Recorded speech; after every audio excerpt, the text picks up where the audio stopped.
Hi, Joyce. How are you? I'm good. How are you? I'm good, thank you. Okay. All right, we're live. Okay, welcome everyone. Welcome to our second set of office hours. For those of you who are joining us for the first time, my name is Sandra Gonzalez and I'm the instructor for the online course. We also have Deanna here, who is the program manager for both VWise and EBV.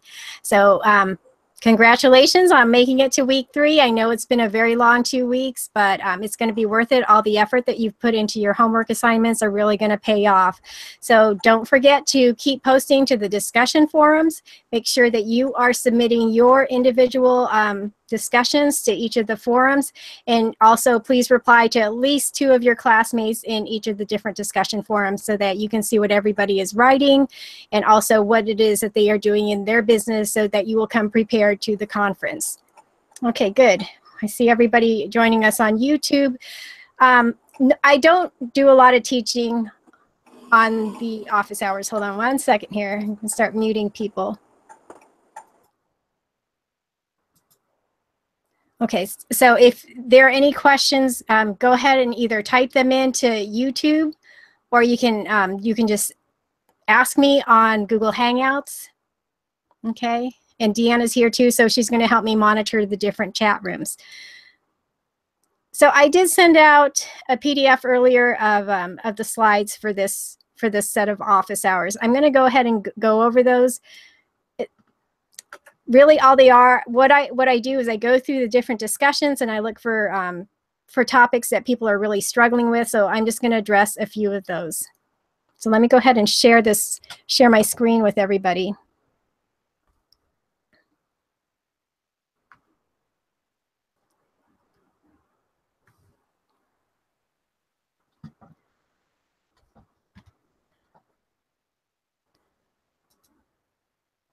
And if you have any questions, please go ahead and start typing those in, and I will answer those as we go throughout the rest of the platform. Hold on one second.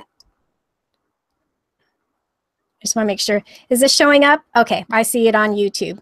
All right, let's go through these slides really quick. So for your homework this week, you are supposed to go to the SBA website and look at the different forms of legal entities. So one of the things that I did notice in the discussion forums is that several of you have a lot of different things going on with your businesses. So, and you're struggling to find an AICS code. So the first thing I want to say is, can you hear me, Michelle? Can everybody hear me? I can see somebody typed in that they couldn't hear me. If you are on YouTube, hold on one second. I'm going to stop sharing my screen because I need to find. Okay, so you can hear me now. All right, good. Let me go ahead and share my screen.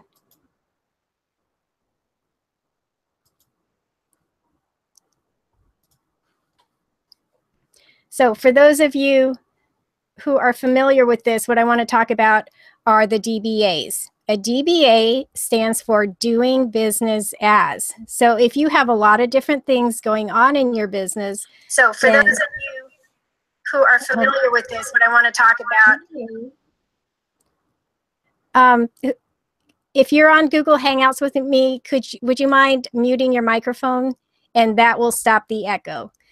Okay, good. So anyway, a DBA stands for doing business as. It's basically a fictitious name for your different companies or your different businesses so that they can be recognized as an entity, so you can set up a bank account and so you can set up a bank account and get payment for those businesses. You can have as many as you want. So what I did with my company, my main company or the parent company is an LLC. It's doCherry eLearning Solutions. And what you're seeing now on YouTube is one of my DBAs, which is How to Win Business Plan Competitions. Okay, I have other DBAs, and it was the easiest way to simplify basically the record keeping. As a DBA, what I did and what you can all do if it works for you is I put it in my terms of sale policy, where we are my LLC name, doCherry e-learning solutions, doing business as, and then how to win business plan competition, so that when people pay me, that money just goes into my regular bank account. Okay, so that's one way to really simplify your bookkeeping, and also just to be able to take payments as a DBA. All right. The main caveat with the DBA is that it does not offer trademark protection. So if you've come up with this unique name and you know that for now you want to start off as a DBA because the filing fee is so much cheaper, and then later on you'll file for the full legal entity, which will give you the full veil of protection, then make sure you file for the trademark protection as well, if that makes any sense. What I've done here is listed a bunch of different resources for you so that you can understand this concept. There are several different types of legal entities, and it really depends on what you're doing and as well as the state that you're located in. But the DBA is in every single state, so you can just go to the SBA website and read more about that. And then the Intuit also has a user-friendly guide that explains this concept as well. So that's a PDF. You can download it and you can take a much closer look at that. And then here's a really good article from the Small Business Trends that explains it as well. Does anybody have any questions about this? Okay, I know there are some questions about the types of legal entities that you should form as. And again, this really depends on what you're doing. So I know we have some licensed healthcare providers in this group. So if you're a physician, a nurse practitioner, an accountant, a lawyer, sometimes those states require you to file as an LLP, which is a limited liability partnership. So make sure that you are talking to somebody who can help you with that. It can either be your bank or your business counselor, an accountant or an attorney, and they can tell you what the requirements are for your state, because you don't want to set it up wrong, okay? Because then you end up having to change it, which means you have to get a new EIN number. And I've heard of other companies where people would pay the first company, and it just messed everything up. It really messed up their cash flow for a long time. Okay, so that's that about legal entities. So let me go through this slide. Okay, the other topic I wanted to talk about was values. This seemed to be something that some of the students were struggling with. I'm going to wait for YouTube. Okay, so YouTube is caught up now. So in this case, value refers to the activities in your business that customers are willing to pay for. So it's not the social mores that we're used to thinking of. It's things like convenience, quality, service, or price. So let's go through some of these examples. Okay, so convenience. If it's something that if your customers want convenience, maybe you're offering a mobile service, or I see Michelle is on here. So she's a nurse practitioner and she wants to be well, now she might actually be starting her own business as placing nurse practitioners in different parts of the country. So for her, it may be offering extended hours for patient visits. That's something that's the sort of convenience that some of her clients may want. Now, if it's quality, think of Land's End. They guarantee everything that they sell because they sell it at a higher quality for a higher price, but their customers are willing to pay for that. And then they back it up by offering guarantees on all of their products. Okay, so you can return anything to Land's End, and they will either replace the product or they will refund your money. Now let's talk about service. If you are in the service business, I'm thinking of a locksmith or people who come and fix your house. Maybe your higher end clients are willing to pay more for your staff to have a higher degree of professionalism, meaning that they come to your house wearing a uniform. They put those little covers on their shoes before they go upstairs and they don't get your house dirty. That kind of service, okay? And then price. So an example of price, everybody knows that Walmart is the leader in low prices. And so the way they market to their customers, and the way that they do their whole operations is based on that. Now, if you are doing something where you provide custom services, or you're an accountant or an attorney, and you're providing, you only see like one client at a time, but you're providing that individualized service. Now your price goes up, but your clientele is willing to pay for that. So I hope that makes sense.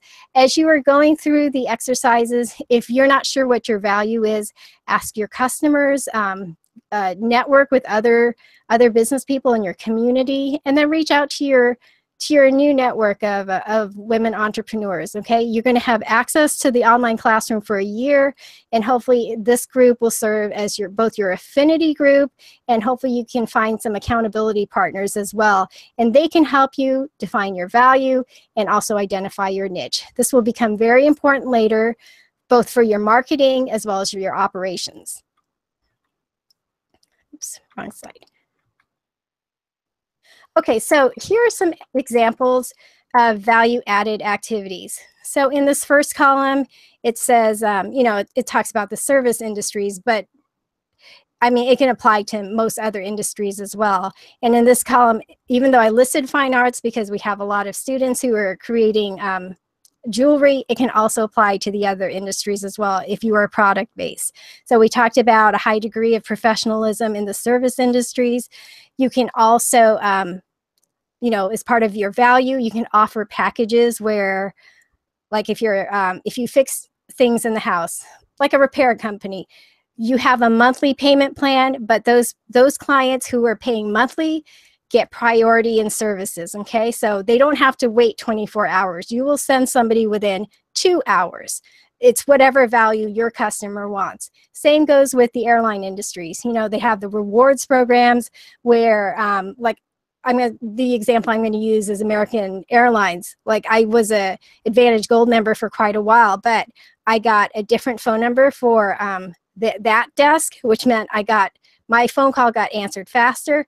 I didn't have to wait in a line, and I got priority for other things. So that was something that was of value to me. So it's whatever your customers want, so which is why you always want to go out there and be talking to them. Now, if you're a product-based industry, this is really going to depend on your niche. So American-made or locally made, that may apply to your customers. That may be something that they find of value, or the way you present your products, the way you display them, especially if you have a higher end clientele. And then a social mission and outreach. Think of Tom's Shoes. What he does is, for every pair of shoes that they sell, they donate it to a child in need. So that company has grown tremendously because of their social mission. And then just going beyond expectations, where you provide the detail in your designs or your products. Okay, so those are just a few examples of value-added activities based on different industries. So as you continue to go through the discussion forums, please provide this kind of feedback to your classmates if they seem to be struggling with either their niche or their value. Okay, so let's see how this all fits in. This is going to be a really, really short discussion about the value chain, but what this really refers to is your operations. So the value chain is a set of activities that deliver value to your customers and also gives you a competitive advantage. So wherever your value is going to be reflected in these different activities. Let's see how this all fits in. This is going to be can somebody mute your microphone? Value chain. But what this really refers to is your operations. Hold on one second. The value chain is a set of activities that deliver value to your customers. Hold on one second. Competitive. If you all can mute your microphone, thank you. Okay, good, because I can't get to it from this screen. So when you're looking at this value chain, that's what this means. If you look at this bottom half, these are your primary activities. Let me scroll back up to the other slide. These are your primary activities. So, and then this top half are your supporting activities. What we want to focus on right now is the bottom half, the primary activities. So inbound logistics refers to where you get your supplies. Operations is how you put it all together. outbound logistics is how you get it to your customers. So like, for example, with the delivery, Amazon provides free delivery and it's completely disrupted that whole market, okay? Because now they are the leader in retail sales. Marketing and sales, it's your promotion as well as your distribution. So if you have, I'm going to use an example from EBV. There was a student who made custom sauces. They were organic and preservative free. So as part of her distribution, she got it on the shelves of Whole Foods Market, and they were working on getting it on shelves of Sprout and those other big retailers. So those are the things that you need to consider. And then the last part is service, like includes your warranties, guarantees, and then as well as your packages for customer service, as well as how well is your staff providing customer service, because that right there will, can lose you business very, very quickly. All right, so that is the value chain, and that's how those value-added activities end up in your operations. Okay, so how does this all fit together for you? Okay, so the example I'm going to use now is Starbucks. So for them, one of their value-added activities is customer service. So how they incorporate it is through their training, okay? And what that does is that it gives them a huge competitive advantage. Let me go back one slide, which leads to healthy returns.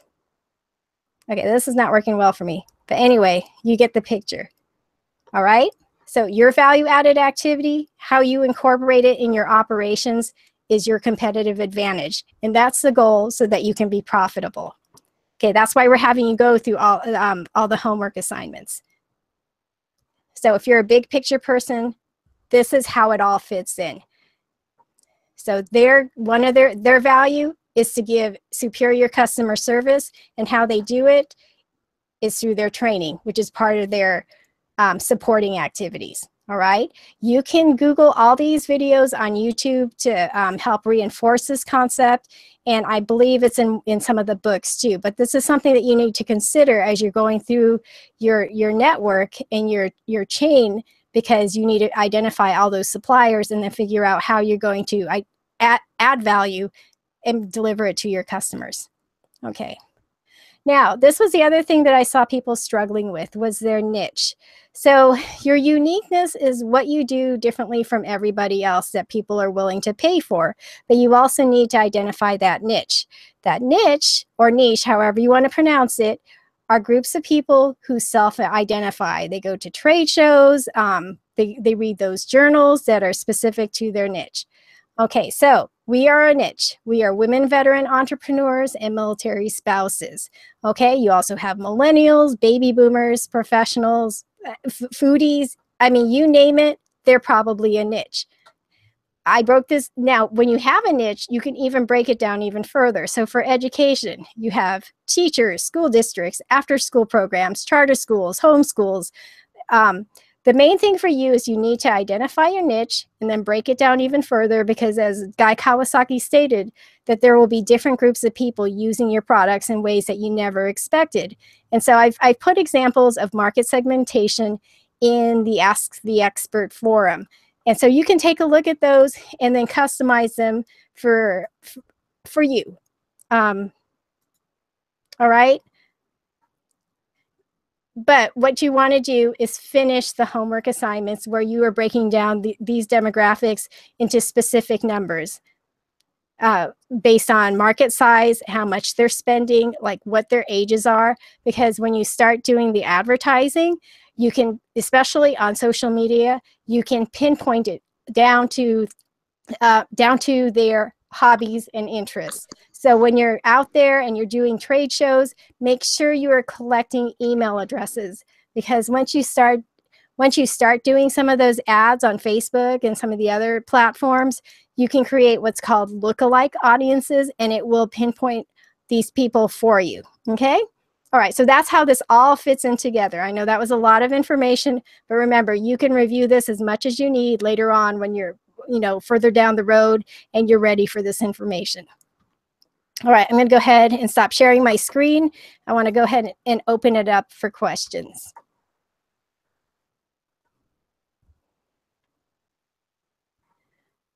Let me see. Okay, I see a lot of questions. I don't know where to start. Okay, let me go back to YouTube. I think everybody started there first.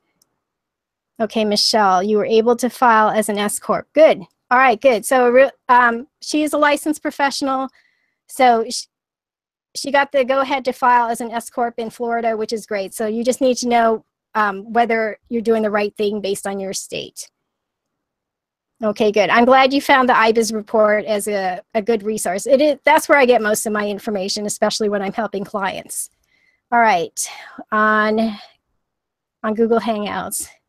If you have a license with a name,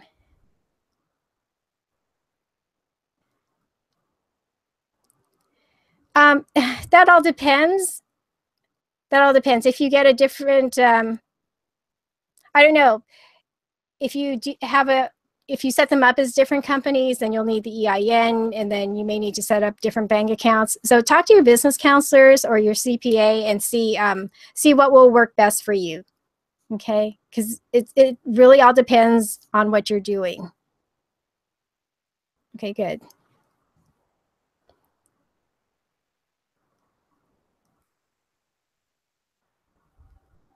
Oh, this is a really good question. What is the best way to assess if the value you have added is actually a value for the customers? If they're, talk to your customers.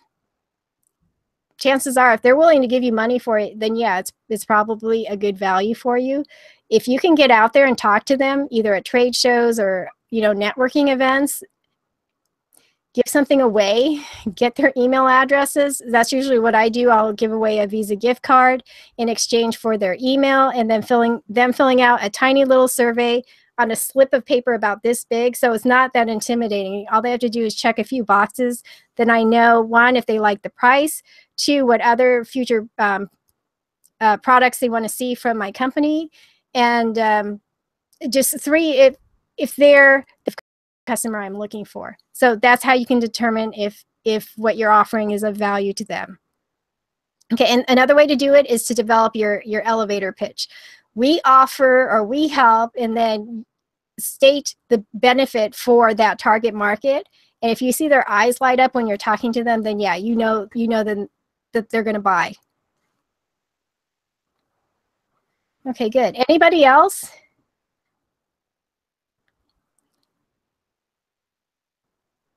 Your registered agent for your LLC. Usually that's going to be yourself for the registered agent. So the question is, if you're just starting your business and you're going to be an LLC, who is the best person to be your registered agent? If you don't have anyone else working for you and you're your only real employee at this point, then it's going to be you. Everything is going to be you for now. All right. Rebecca, when should you move from a DBA to an LLC? So a lot of these bank accounts require that you maintain a certain level of, deposits in your account. So it's kind of a hard question to answer. When you know that you can consistently maintain the minimum balance in your account and you have enough people to help you, then that would be a good time to determine whether you're ready to switch it over as an LLC. So like for an LLC, it's like it's just like a corporation where you can have the parent company and then several underneath.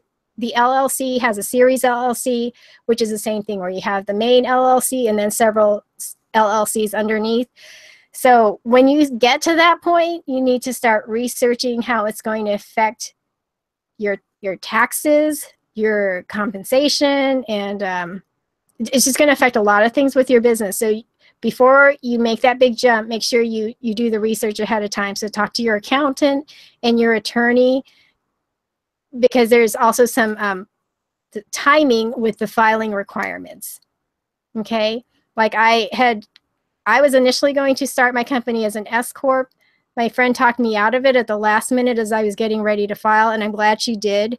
It was very easy to set up and maintain an LLC, but I've always considered going back to that S Corp. But if I were to do that, I would have to file in January. It all has to do with taxes. So make sure you research that before you get to that point, and then you can make an informed decision. Very good. Great question, Melissa. Oh, I'm sorry, that was Rebecca. Okay. Anybody else? Anyone else? I'm monitoring 2 screens here, so I'm trying to stay on top of everybody's names and the questions.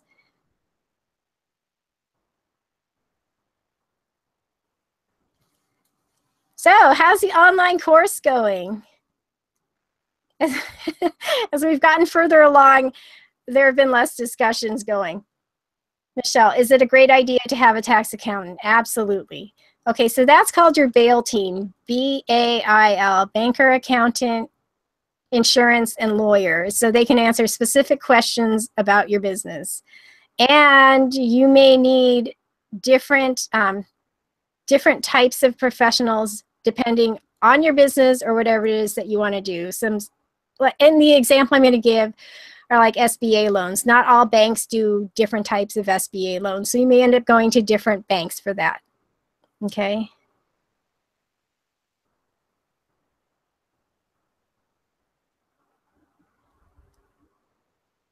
Okay, so from beautiful, and is it Irie or Erie? And I'm going to apologize now for not being able to pronounce things correctly. So as a planner, one of the services I want to offer is offered on a broad level, but not specifically to vendors. I'm not sure if I should use the macro data for the service for my target audience or not.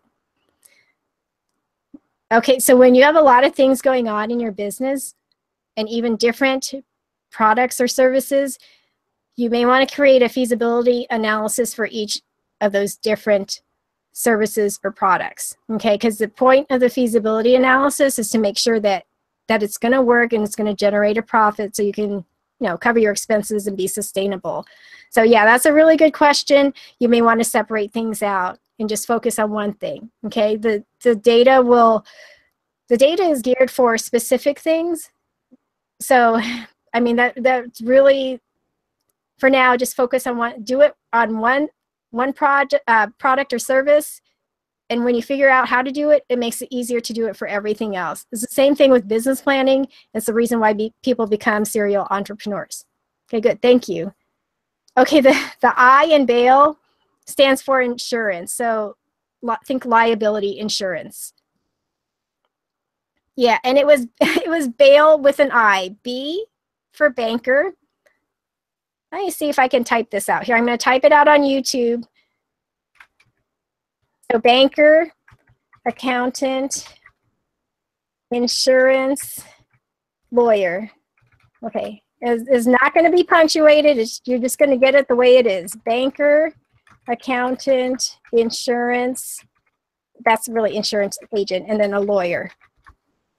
And the same thing with an attorney. So when you have different legal questions that come up, so one of the products I use is Legal Shield because I've had that subscription for years.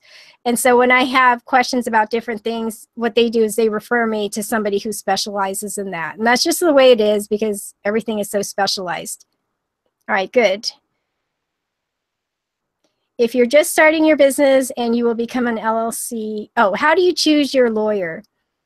Oh my goodness, yeah. So finding your team can be a real challenge. So it can be your BAIL team, it can be your advisors, it can be your actual employees or contractors. The best way to do it is just to ask for recommendations and for referrals. So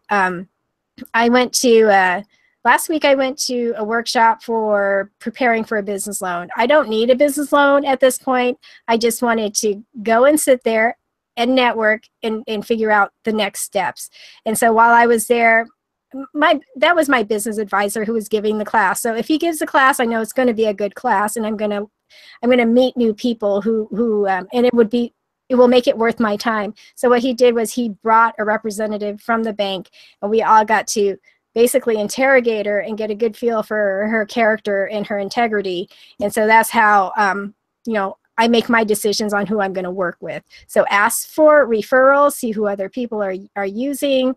And remember, you don't always have to work with people in your local area. You can, like for attorneys, I'm in I'm in a small town in Oklahoma, but I use attorneys in Oklahoma City because they have experience with software development companies, and that's what I needed. Okay, good, very good question. Keep them coming. All right. What else can we talk about? So another question came up. I don't remember where I saw it. It's probably in my email waiting to be answered. The question was, what do we do with these homework assignments, and what do we bring to the conference? You can bring whatever you want to the conference. Maybe you're just trying to craft your mission statement and your vision statement. Bring it and ask people to look at it. Or you are trying to grow your business because you want to move from a part-time venture to a full-time venture. If you started working on your financials, bring those as well, okay? You can bring whatever you want. There's going to be plenty of industry experts there. Deanna, if you get a chance, maybe you can talk about who's going to be there so you all can come prepared with your questions. There's usually somebody from, his name is Scott Nadstan. He teaches all the technology classes, and those are very good because I know that question came up in the Ask the Expert forum. Okay, so save all your hard questions for that attorney and for the IT guy who's going to be there. Yeah, Scott Nadstan. Can you hear me, Sandra? Yeah, I can hear you. Okay, great. I switched to my phone. For some reason, I was having trouble with microphone on my computer, but Scott Nadstan will be there, and Todd Patterson. He is the lawyer. And phase 3, you get 40 free hours of legal advice from DLA Piper. So, and that's the company that Todd works for. So. Okay. Good, super. Did you all hear that? You get 40 free hours of legal advice from DLA Piper in phase 3.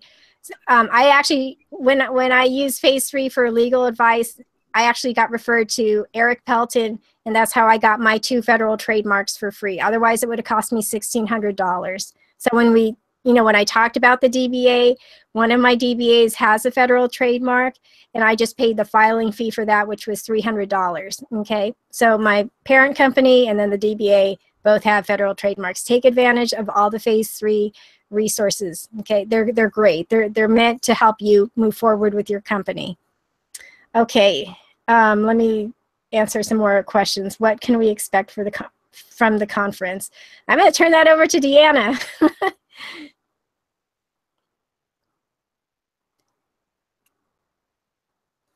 Sorry, I had to unmute myself. Okay. What is the question specifically? I'm trying to find it here.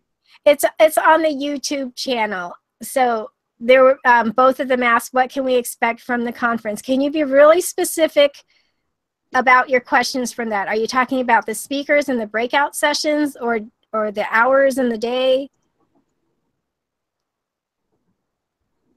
Just type it into the chat room and I'll read it out. That's fine. And so while they're trying to get more specific, so we'll be sending out. I will be. Sandra won't be involved in our phase 2 webinar, but we will have a phase 2 webinar next Monday, and I'll be sending out the information middle of this week, and that will also be recorded and posted in Moodle so that you can look at that link at a later time if you're not able to look at the live webinar.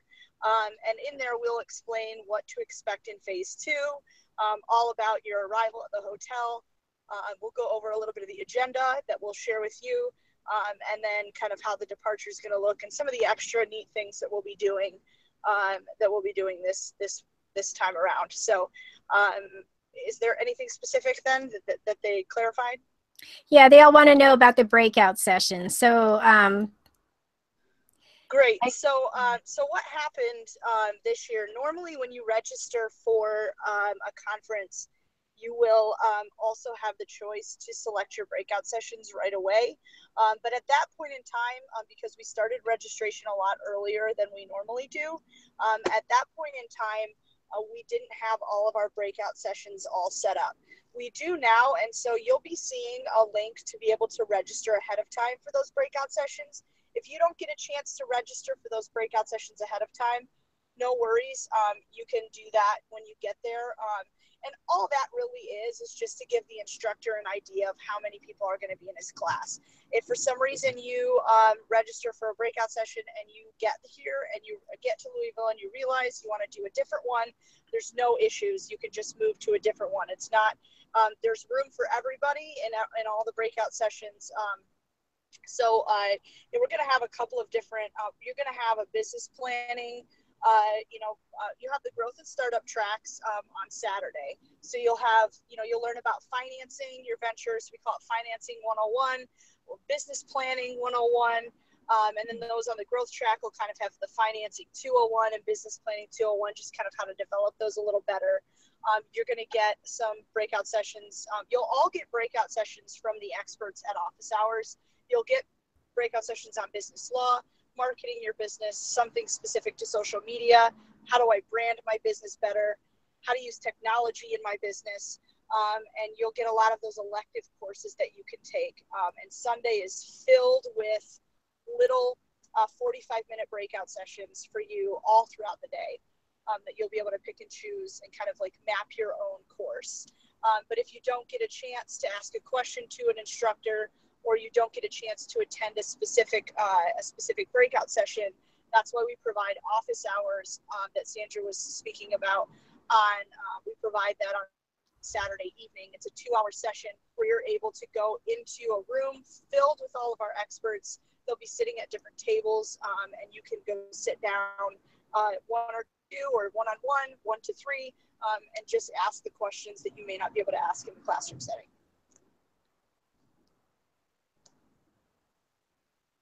Okay, good. Very good.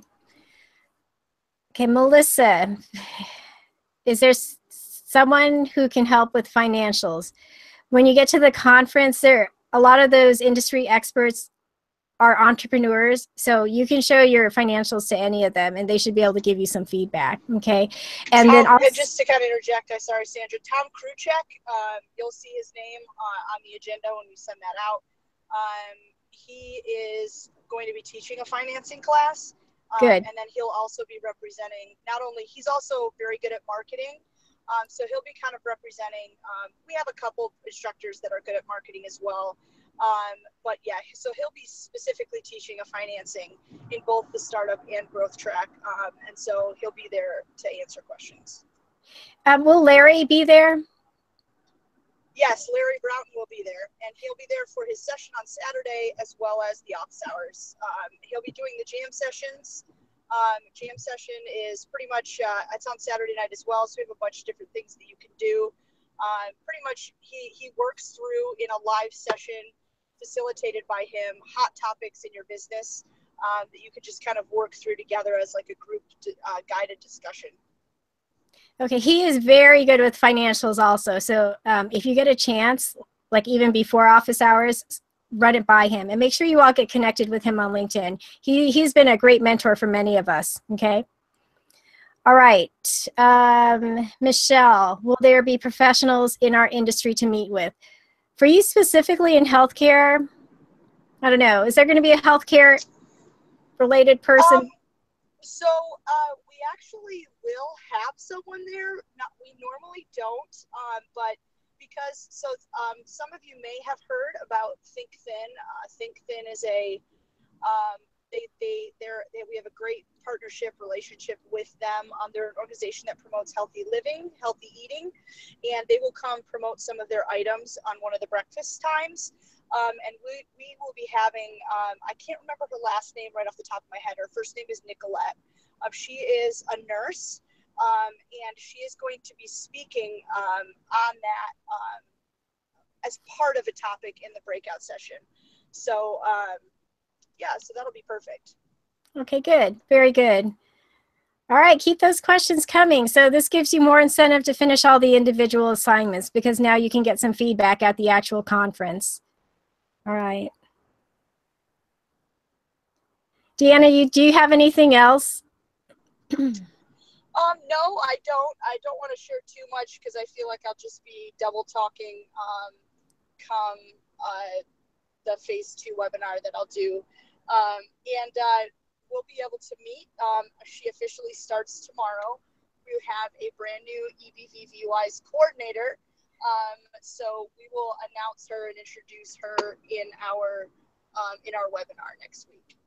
Okay, good. Very good.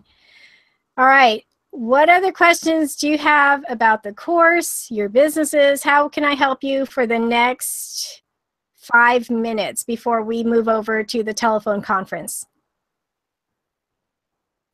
Okay, good job in the discussion forums. I know it gets overwhelming to see like 500 unread posts in the iBanet discussion forum, but please keep checking back in those different forums and reply to somebody who maybe has a 1 by their name. It means nobody has replied to them. And then definitely go to the idea hot wash and see what everybody in your industry or just in your class is doing, because some of these people can be part of your value chain. All right. And you can review those slides at your leisure. I hope it made a little bit of sense, but that's the purpose of these homework assignments, is that it's going to be part of the bigger picture later on as you start going through your entire business. What else can we cover? Okay, so Michelle, I have a business name I originally started my business under, but since has gone to my name. Did you file that business name with your state? I mean, you can still function as a sole proprietor, or you can file it under your name. It, you know, I can't remember your business concept off the top of my head. With sole proprietors, the only drawback to that, okay, so you did file it as a legal entity. You can still go back to that website. It's usually the Secretary of State, and you can dissolve that name. I mean, or you can change it. Yeah. Do you have a business counselor, Michelle? Okay, you did file it as an LLC. You can't amend trade names. You can go back to the, it's usually the Secretary of State. You can go back to that website and see what the fees are for changing the names. And the other way to do it is to talk to your business counselor and see what other people have done in your state. Coaching and speaking. Okay, that's what I thought. Or you can file as a DBA for, you know, for your different products as a coach and speaker. You know, a DBA for your book, a DBA for your conference. You just want to change it. That's totally fine. Yeah, go online and see how you can change it. You can also dissolve that LLC and just start a new one too and pay the fees. All right, good question. Okay, you have a SCORE mentor. Did that SCORE mentor have a business, or were they just an employee? Okay. So yeah, if you haven't already, make sure you are building relationships with the different business counselors and advisors within your community, because they can refer you to a lot of resources later on as you need them. Okay, what other questions does anyone have? We only have a few minutes left before we change over to the other platform. Okay, and when I end this broadcast, I will dial into the telephone platform. You should still be able to get in without me.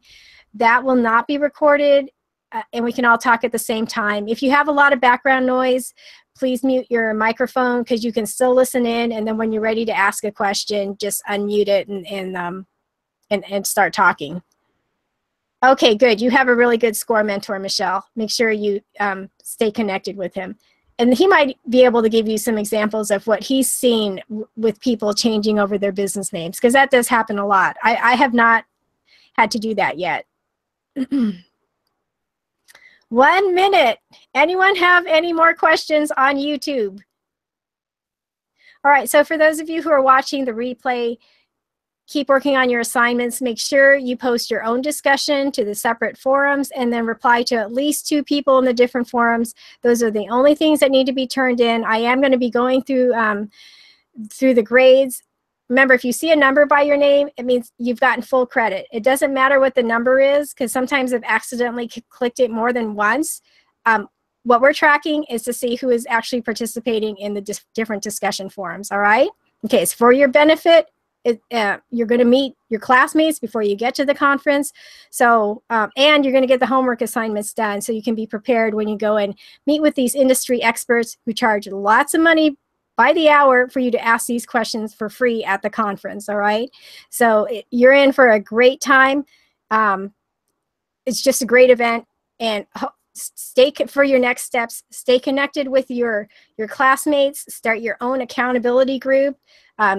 And your own affinity group on Facebook or however you want to do it. Okay, it's the only way to keep going forward with your goals if you have somebody holding you accountable. All right, and then you have YouTube as your professional development platform for looking up all sorts of business concepts, as well as the IVMF resource library.